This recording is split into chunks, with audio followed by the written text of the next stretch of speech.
Welcome everybody to this updated tutorial for League of Batman 3 Beyond Gotham. I will go over the entire route this time in one single video because the game became much shorter since I did my last tutorial, and it's short enough now to show you everything in one kind of semi-long video.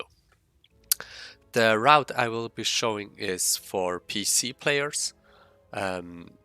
Like I would say 70 to 80% also converts to console players, or if you have low FPS, that is. Um, I will point out at which points high FPS are needed. If I don't say anything, this trick that I will be showing should be viable for either console or also PC. The category I will be showcasing is any percent no cut, so without any cutscenes. There's only one small difference, or two actually, two small differences between no cut and with cutscenes. I will show them and point that out once we are at those points. First, for this game, you want some high FPS. It's not as FPS dependent as other LEGO games, so you don't need thousands of FPS to play this game the fastest way. But you definitely want to have, I would say, like around 200 to 300 FPS, and I will show you how you can achieve that the most easily. First of all, you should go to your video settings and have everything like the lowest. I still play on this resolution just like I'm comfortable and I get enough FPS. But play around with those settings, tweak them as you like, and definitely have VSync off. This is the most important part. Otherwise, your FPS will be capped at 60 or whatever your refresh rate is. You want to have texture quality low, and you also want to have like everything else here low or down. Like I said, I will showcase the no cut, any percent no cut. So what you need for that is one file where you have played a little bit of Lego Batman 1, Lego Batman 3, sorry, my bad. And how you're gonna do this is you go into the extras menu, and then there's like, press the wrong button, and then here is code, and here you're gonna put in no cut. So you start with an N, then a 0, a C, U, T, and a 5. And you're going to see that there's a question mark and something like unlocked or whatever it is in your language.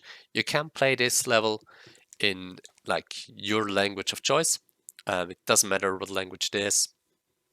Again, German speaking, I played in German, but it's the same as I would play it in English. As far as we know, there's no difference in language, at least for any percent. There might be some difference for longer categories, but I don't go into that. So once you've entered this code on any save file, you're ready to go. So now you can skip all the cutscene even if you start from a new file.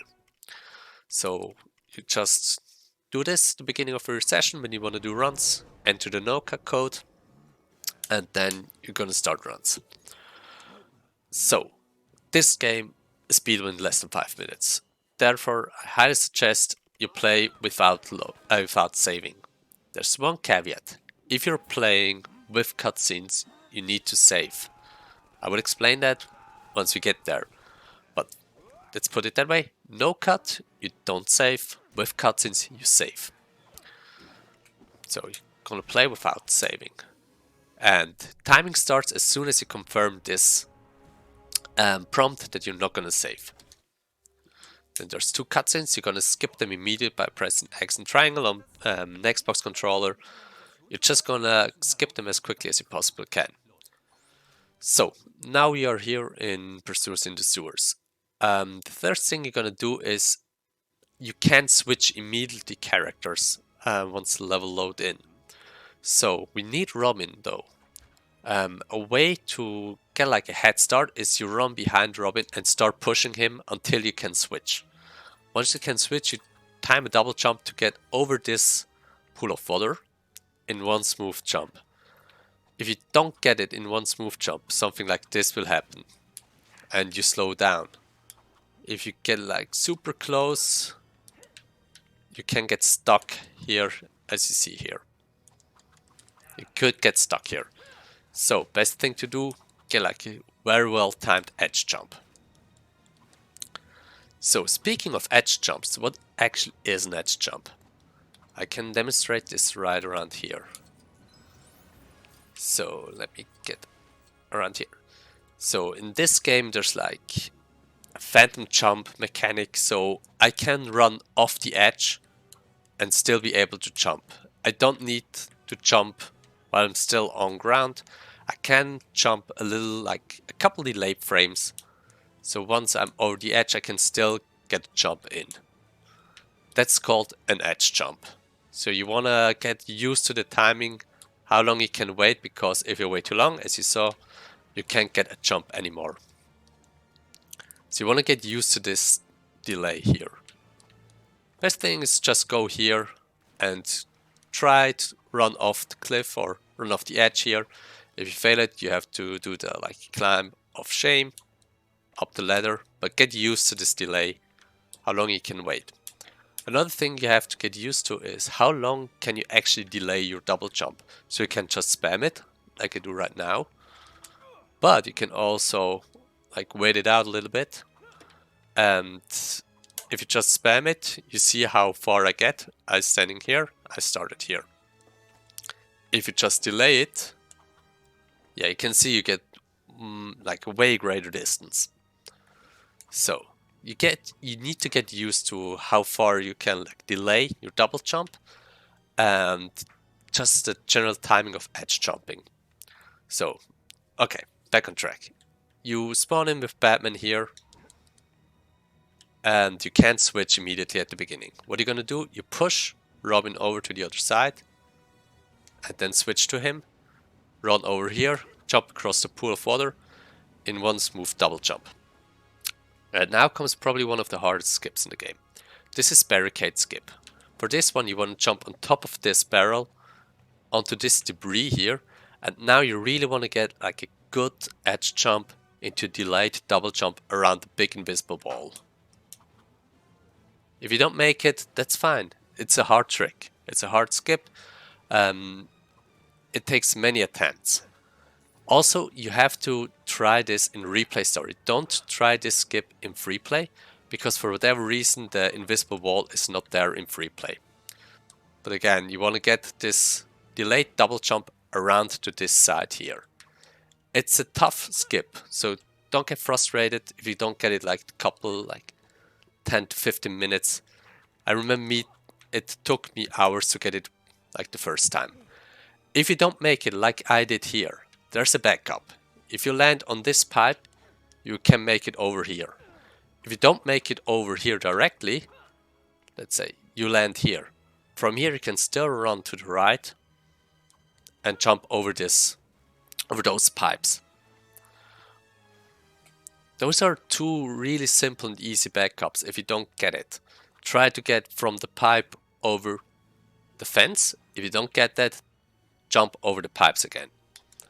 Okay, let's assume you got the barricade skip and you're here. What are you doing now? You need to get across this pool of water here. The best thing is to spam a double jump, and you can land on this part of this wooden structure in the flowing water. So jump there, get there. If you land here, you don't get the swimming animation or the walking water animation, which slows you down. Like I said, this game is less than 5 minutes. You want to avoid all those small slowdowns. So again, you start from here, double jump over here, double jump up again. Okay, you made it all the way to this part. From here, one of the most flashiest skips takes place. I would suggest not going for that skip if you're just starting out, learning this game. This is a skip you need to incorporate once you get used to the game and the mechanics. And once you really want to push your time down, you can get super good times without this skip. So I'm talking about the boosts or zips, or like some people call it, like teleports. I show how they work, but first I show you the two alternative ways to do this room. Actually, I just show you the one because the other one is pretty obsolete. Okay, so the way you want to actually do this room here without the boost is you jump onto this debris here. From here you jump onto the lamp. Now you jump towards this lamp and run all the way towards this lamp. Just like this. If you land here, you can just jump over here. Simple, super easy. And from here, you just run all the way to the right side here. Those are the ways you should learn this level. Once you get good with this level, there's a lot of stuff that can go wrong this level. Mainly barricade skip, hard skip, one of the hardest skips entire game, or entire level at least. Once you get really good with this level and you get like everything else down, only then start incorporating the boost. Because the boost will fail at the beginning a lot, and you don't want to reset over and over and over again, because the boosts are mostly a one try. If you don't get them, run stat, have to start over again. Okay, so let's get our way all the way back. So how does the boost look like? I will show you how to do it once.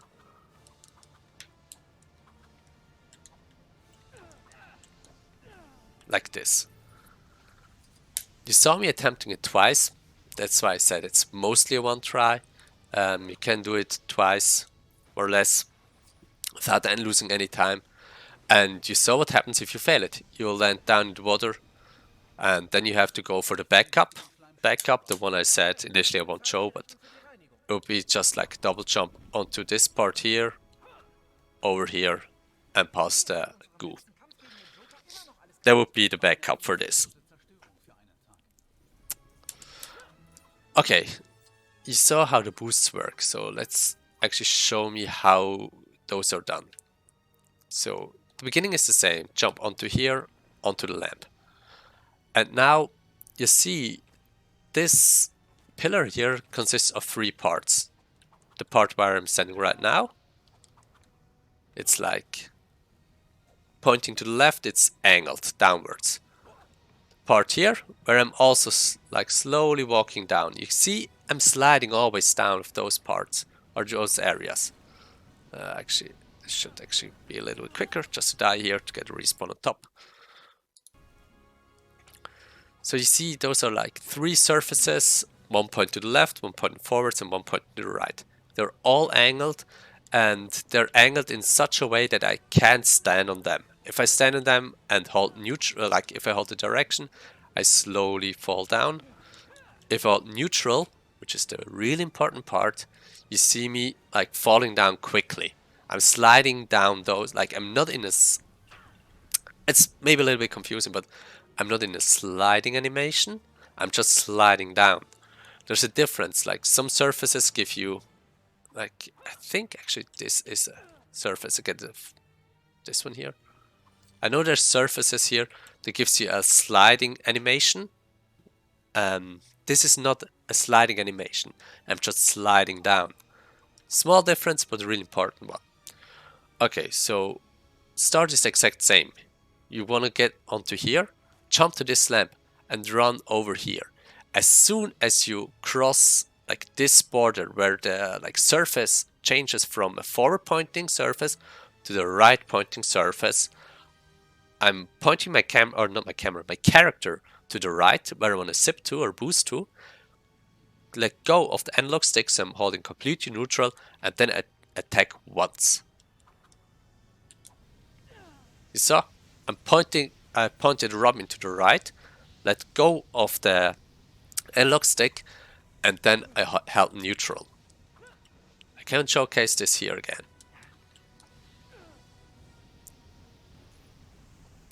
It's a simple trick once you get used to it, but a lot of stuff can happen, like falling down there, that's gonna be a reset. You want to get like the correct angle and everything. And you saw me getting it first try there.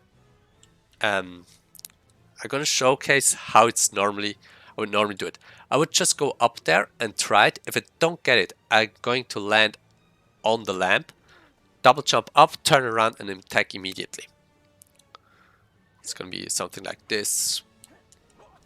And now I don't get it here, double jump up, attack, and I get the flash, or the, not flash, the zip over here. Those tricks are FPS dependent.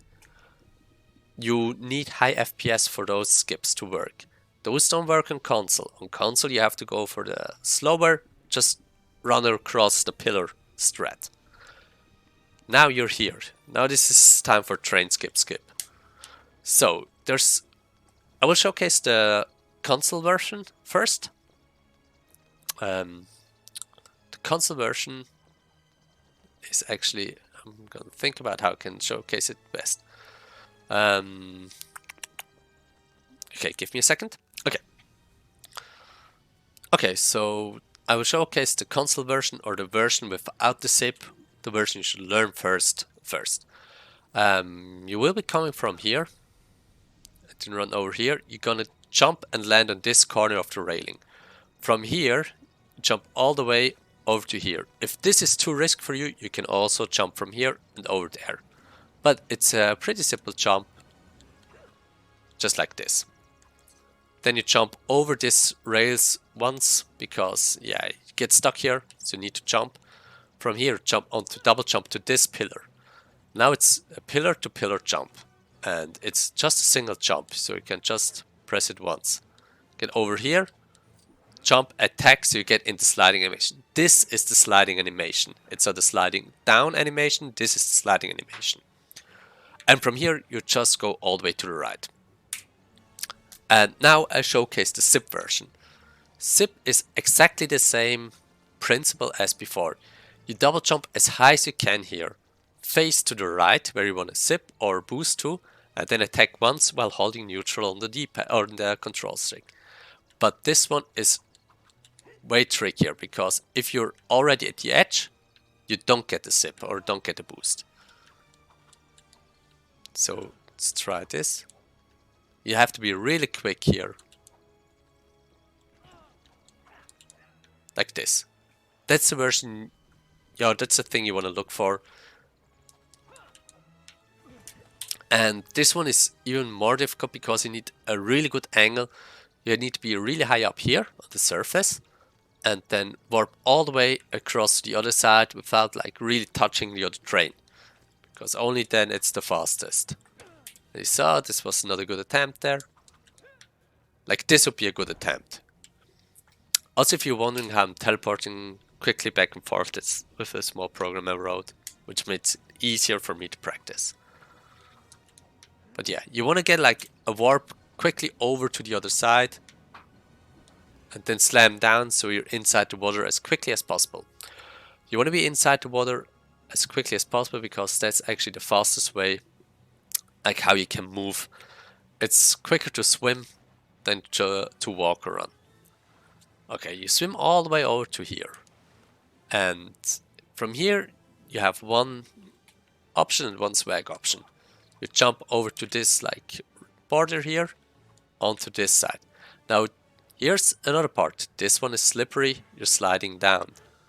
So you want to time your jump, so you want to be close to here, close to this edge, but you don't want to touch it, because you can't jump out of a slippery animation. And then you just jump up here. But there's another strat here. Double jump up twice there, turn around, and boost here. It's the same speed, this strat is just cooler. But I'm not showing you this strat because it's cooler.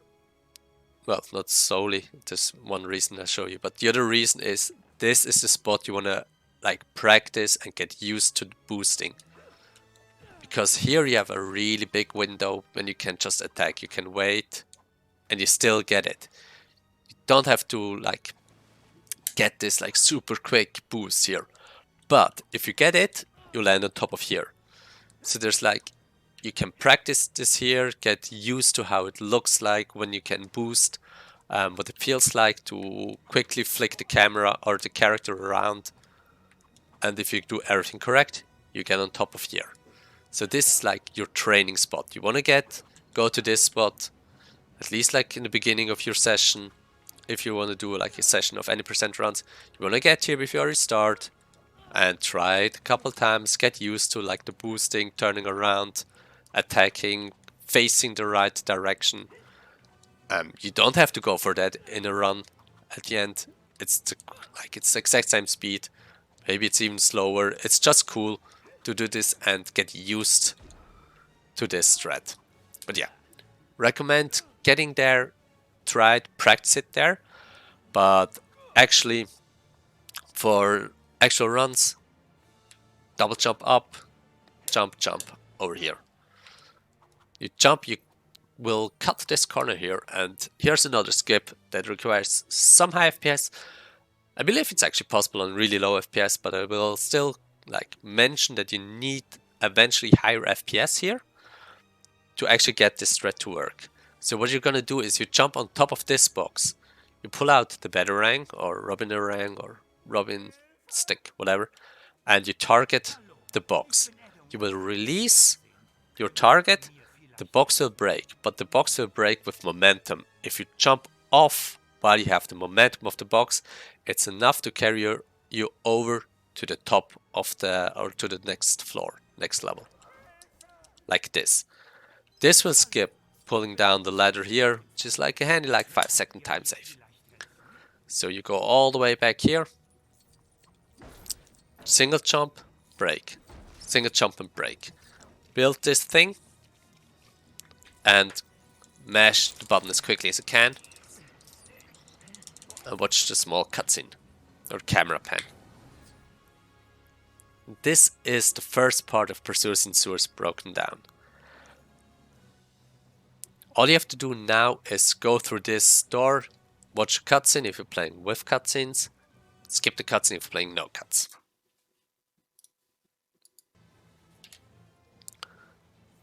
So, for the next part, you want to do 1P2C. 1P2C stands for One Player Two Controllers. I'm mainly playing on a controller, like on a PS4 controller. For player 2, I'm gonna use keyboard. Do whatever you feel comfortable for player 2.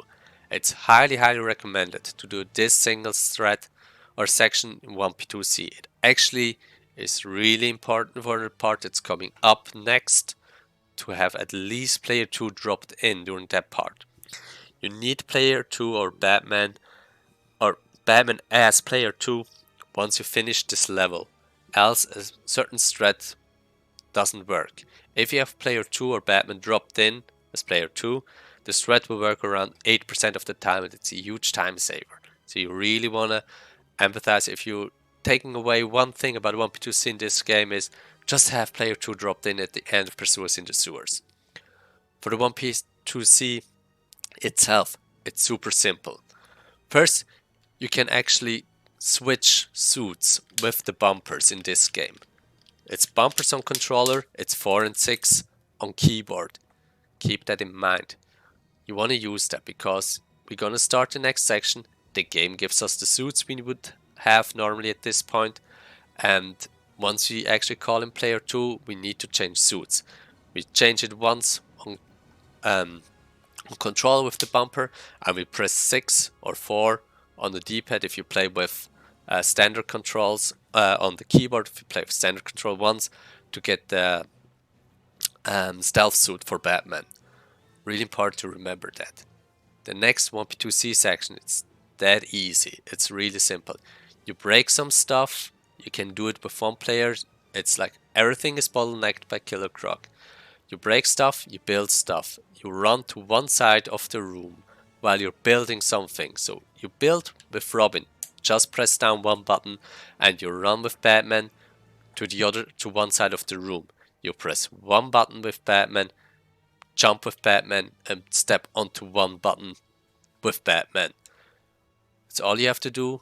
Then it's all you have to do with Robin. You run to this side where Batman stands, suck up all the pieces that come out of the water, run to the other side, pull in all those pieces. Once you pull in all those pieces in the suit machine, it's again just one button to press. You can use everything to run to the other side with Batman. Same thing there. press one button to detect the button at the floor, you jump into the air and step onto the button, and that's it. You don't have to do anything else with player 2. You go suck up the pieces with Robin, put them into the dispenser, and then you're done with this section. It might sound complicated. It's that easy. Like, trust me, it's super simple.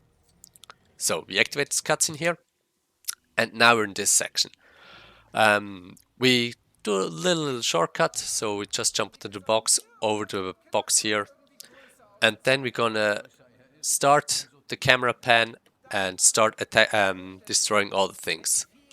Okay, so you see camera pan starts, Killer Crocs comes up. Now is the time I will be spamming F2 to call in player 2 as soon as the camera pan stops.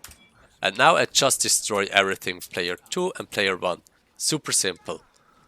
Okay, now I have to wait. In this time I can switch suits. This is not destroyed, so I can build here now. And like I said, run over here, press one button, jump, step onto this button.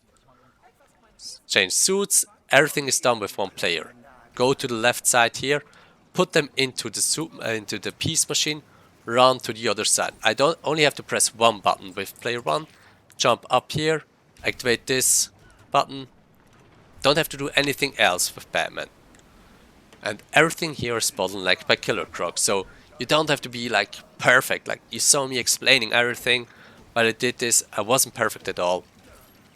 But this is all you have to do, and it's really important. If you don't do this one PC, at least now you have to drop in player 2. You just jump in here, attack once, and that's it. You're done with the first level. Congrats. You learned probably the most intense level of this game. It's not the hardest, but it's half of the game already. And here comes one of the big differences between no cut and standard. I told you at the beginning you have to play with savings if you play with cutscenes. That's because as soon as the game saves here, you see a little Brainiac icon at the bottom left or bottom right, I can't remember top of my head right now. As soon as you saw the game saving, you actually close this game if you're playing with cutscenes and reopen it. This skips a cutscene. No cuts, we can skip the cutscene anyway. So, if you're playing any percent no cut, I told you many times you have to drop in player 2 at the end of Pursuers in the Sewers. The reason is you want to have a specific lineup of characters here. Player 1 is going to be Batman. No matter what, it's always going to be Batman. If you had Batman on player 2 before, Robin will be on player 2. So, that's the reason why you want to have Batman dropped in as player 2 at the end of Pursuers in the Sewers, because you need this specific lineup. If you're playing with cutscenes and you did the reset, this strat doesn't work. So, the strat I'm going to show you, like it works the same, I will point out what strat doesn't work exactly. So, what you're going to do is, you're going to step on top of the stairs here. This is like the big skip, like skips 9% of the game. 95% actually. You step onto top of the stairs here. With player 2, you're running all the way to the right, close to the edge here. And now, all you're going to do is you open the map. You're going to open the map, it's by period on the numpad by default. So, I open the map with player 2, important, it has to be player 2. I'm going to close the map with player 2, same button again, and I will run with Batman, player 1, where the door is, where like the door in front that I placed myself in front of. It's really important that you have like a couple like feet distance, like a couple steps away from the door so you can run through it. So I close the map, you see the camera is focused on Robin. I abuse this because the game only loads stuff that's on camera. The door is far enough away from the camera that it's unloaded, so I still have control over Batman, which means I can still run through it, activate the transition, but the door that's actually blocking myself from going there was unloaded. So, this works standard and no cut, doesn't matter. The strat that's coming out now only works in no cut if you have player 2 dropped in at the end of Pursuers in the Sewers. So, you run all the way up here, it also only works 80% of the time. And once you're like midway through this staircase, you're gonna press enter or you're gonna just drop out of player 2. You get small shortcut here, and you jump over here. And most of the time, this is one like 20% it didn't work. Robin should spawn on the other side.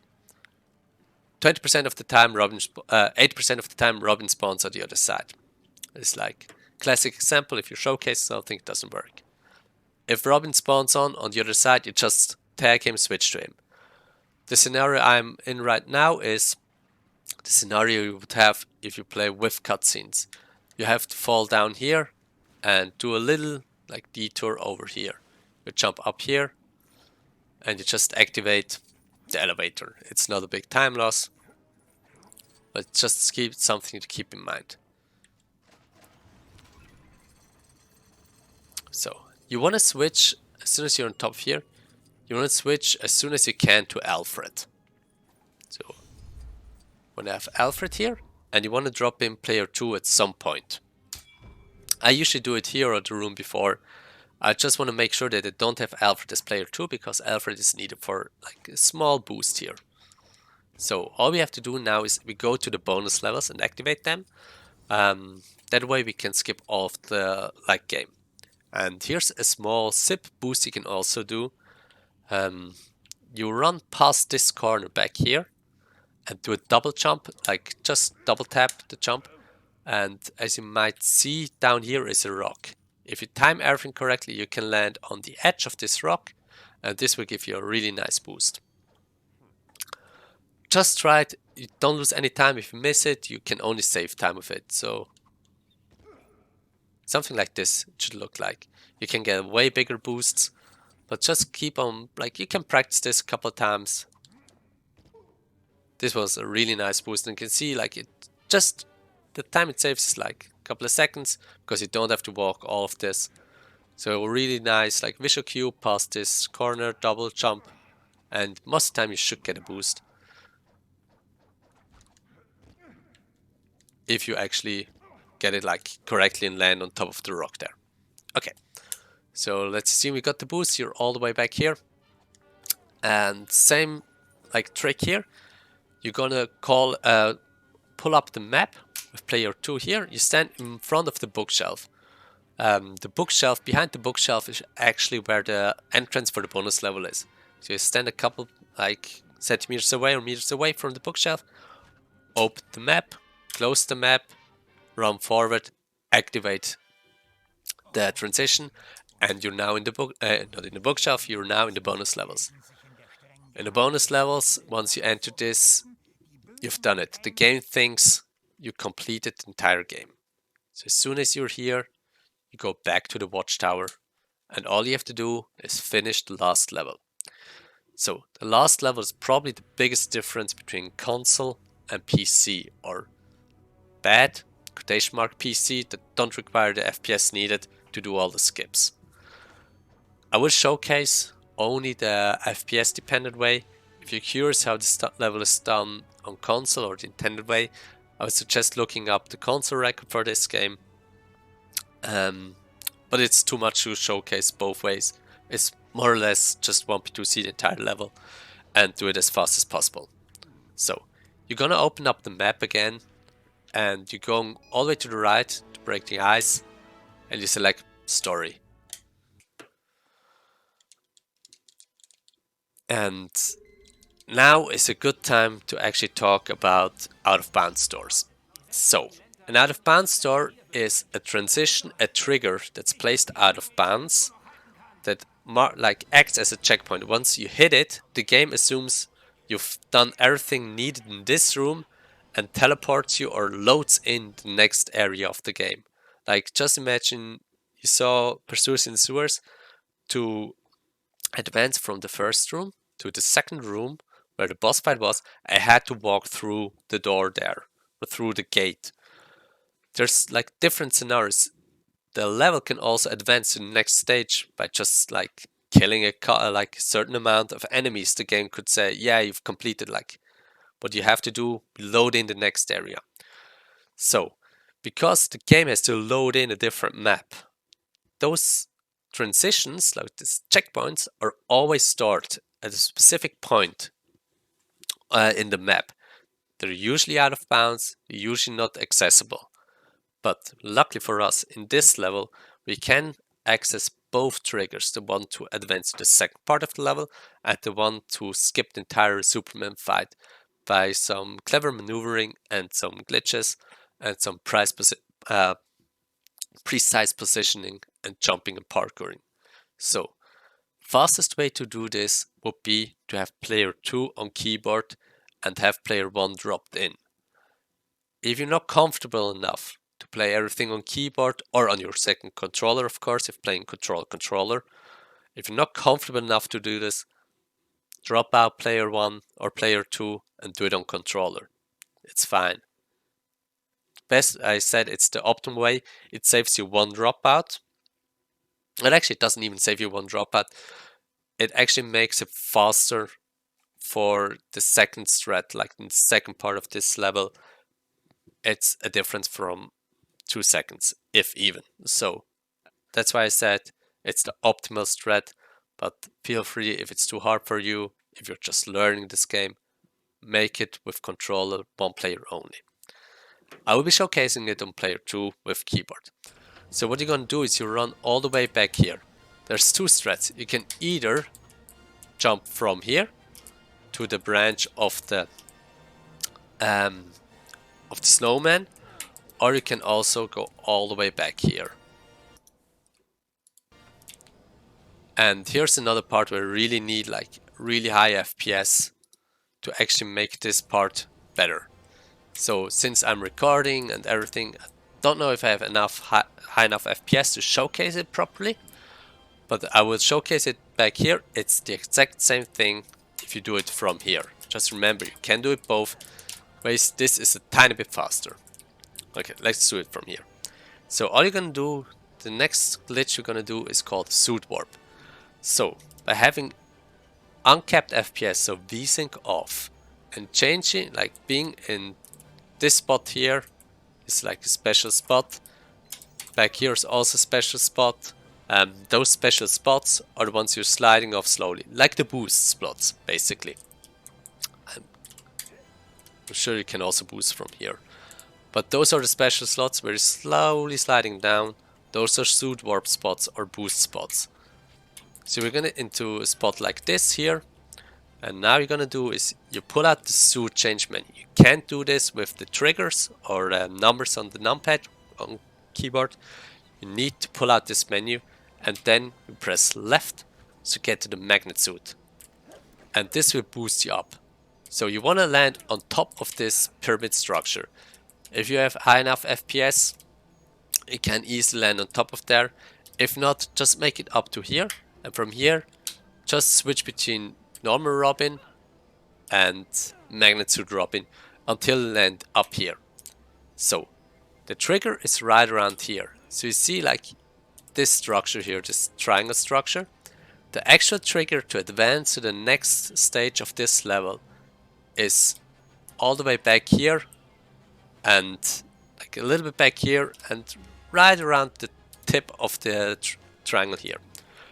What's special about this trigger is you have to hit it from the background to the foreground. So you have to face the camera and coming forward to hit it. The trigger is only like this big. I'm gonna like, it's probably around like the size of the circle. If you make out of the circle, like take the diameter and make a square out of it, that's about how big this trigger is. It's really small and you have to hit it going from the background to the foreground. So this might take a couple attempts, but if you do it correctly, it should look like this. So you saw I hit it there, and the game immediately goes to the cutscene, which I can skip because I'm playing with no cut. And I advance to the next stage without ever having to play the first section properly. So I told you that having both players dropped in is beneficial for a second part of this level. That's because player 2 or your controller or player 1 will be Batman in this section, else it's going to be Robin. And if you have it that way, you can actually just run immediately to the right where you want to go. So you just go to the right as quickly as possible and you're gonna do your dropout here. And here there's a small corner back here where you can stand off, and this is another suit warp spot. You want to suit warp now with Batman. Batman only has one suit that can suit warp. It's left, top left, and it's the dive suit. So you're gonna use the dive suit, get out of bounds, and quickly land out of bounds. You wanna just move enough so the camera actually changes directions. While you're here, you're pressing the right trigger once to actually change suits back to the normal suit. This is important, you need the normal suit because of the glide animation. So you jump around this pillar of ice here. This one has collision. So jump around this one, switch characters, the camera should now change back.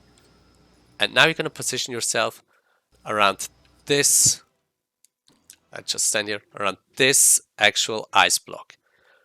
So you're really close to the edge. If you just fall, move towards the camera, you fall down. What you're going to do is you move towards the camera, you start falling down, you start aiming dead center to Batman's from dead center to Superman's from Superman's perspective left leg, the one that's standing on the ground right now, not the one that's lifted up, the one standing on the ground. You're gonna aim for that direction. As soon as Batman's head is under the floor, not visible anymore, you press the glide button, you press the jump button once again. Start gliding dead center to the leg that's standing on the ground, and you should hit the trigger. So like this, I'm aiming, and I hit the trigger. It's that easy, it's super simple once you get used to the timing, once the head is not visible anymore. And that's it. That's the entirety, every single strat for Lego Batman 3 Beyond Gotham 80% no cut explained. I hope this helps you out, and I hope to see you on the leaderboard.